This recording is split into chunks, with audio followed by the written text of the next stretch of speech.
এই সিজনে সবজিগুলো খেতে কার কেমন লাগে? আমার বাসার তো কেউ পছন্দ করে না এই সিজনে সবজিগুলো খেতে। তাই আমি আজকে কাঁকরোল নর্মাল তরকারি না রান্না করে ভিন্নভাবে একটু রান্না করব।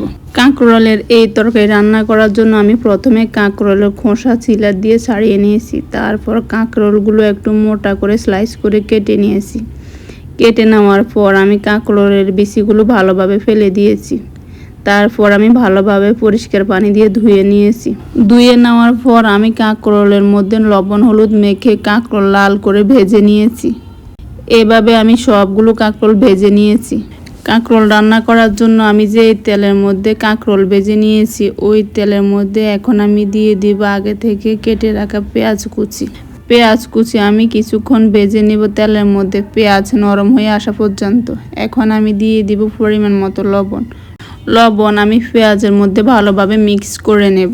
পেঁয়াজ প্রায় নরম হয়ে এসেছে। এখন আমি দিয়ে দিব পরিমাণ মতো রসুন বাটা। রসুন আমি পেঁয়াজের সাথে কিছুক্ষণ ভেজে নেব কাঁচা গন্ধ চলে যাওয়া পর্যন্ত। আমার পেঁয়াজ রসুন ভেজে নেওয়া হয়ে গেছে। এখন আমি দিয়ে দিব পরিমাণ মতো হলুদ গুঁড়া। এখন দিয়ে দিব মরিচ বাটা। আজকে আমি রান্নাটা মরিচ বাটা দিয়ে করব। এবার হলুদ মরিচ তেলের মধ্যে কিছুক্ষণ ভেজে নেব, এতে করে রান্নার কালার খুব সুন্দর হয়।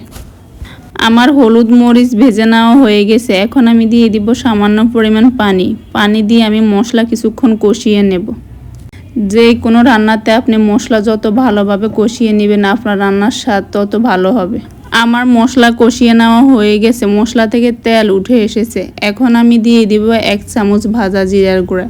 ভাজা জিরার গুঁড়া আমি মশলার সাথে কিছুক্ষণ কষিয়ে নেব। আমার মশলা ভালোভাবে কষিয়ে নেওয়া হয়ে গেছে। এখন আমি দিয়ে দিব আগে থেকে ভেজে রাখা আলু কাঁকরোল। আজকে আমি কাঁকরোলের সাথে একটা আলু ভেজে নিয়েছি। এবার আমি আলু আর কাঁকরোল মশলার সাথে ভালোভাবে কিছুক্ষণ কষিয়ে নেব।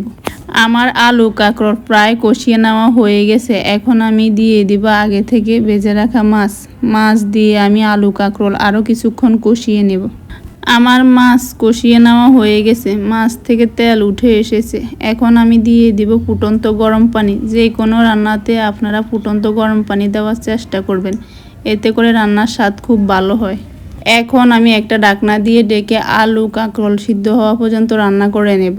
আমার রান্না প্রায় হয়ে গেছে। নামিয়ে নেওয়ার আগে দিয়ে দিব ধনিয়া পাতা কুচি। যে কোনো রান্নার মধ্যে ধনিয়া পাতা কুচি দিলে রান্নার স্বাদ বহুগুণ বেড়ে যায়। যারা কাঁকরোল খেতে পছন্দ করেন না এভাবে রান্না করে একবার হলো খেয়ে দেখবেন।